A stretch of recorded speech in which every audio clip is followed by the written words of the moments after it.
बिस्मिल्लाहिर्रहमानिर्रहीम। अस्सलाम वालेकुम। मैं डॉक्टर सोहेल खान और आप लोग मुझे मेरे जो सोशल मीडिया प्लेटफॉर्म्स हैं जैसा कि फेसबुक और यूट्यूब उनसे मुझे देख रहे हैं। अल्लाह ताला की ज़ात बहुत ही ज़्यादा गफूर रहीम, बहुत ही ज़्यादा रहम करने वाली, रहमत करने वाली और एक इंसान से 70 माओं से ज़्यादा प्यार करने वाली ज़ात।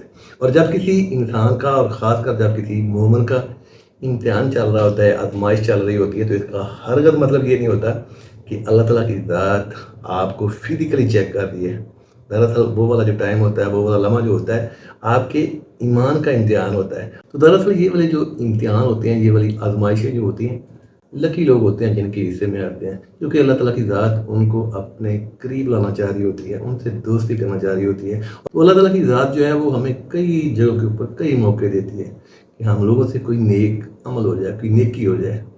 होता है ना कि जब कोई हाजतमंद जो होता है, ज़रूरतमंद जो होता है, वो हमारे दरवाजे के ऊपर आता है, तो हम लोग उसकी हाजत जो होती है, ज़रूरत जो होती है, उसको पूरा करते हैं। तो अल्लाह ताला की ज़ात बहुत ज़्यादा खुश होती है। और हम में से बहुत सारे लोग जब ये अमल कर रहे होते हैं, नेकी का मौका मिला हुआ होता है, तो दरमियान में अपनी ज़ात को ले आते हैं, यानी कि ये काम तो मैंने किया है, इसका वसीला तो मैं बनाऊं।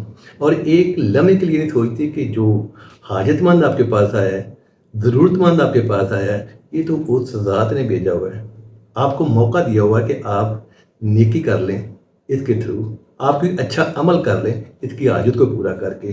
हालांकि वो ज़ात चाहती तो इस हाजतमंद की हाजत, इस ज़रूरतमंद की ज़रूरत एक लम्हे के अंदर पूरा कर देती। तो इसी को लेकर के बुल्ले शाह ने कहा था कि बुल्ला की जाने मैं कौन। बुल्ला कौन होता है, करने वाला या करवाने वाला? ये सारी की सारी उस ज़ात की कारसाजी है जो कि हीले भी पैदा करती है और फिर उन हीलों के वसीले भी पैदा करती है। ज़रिया इंसान बनता है। अल्लाह हाफिज़।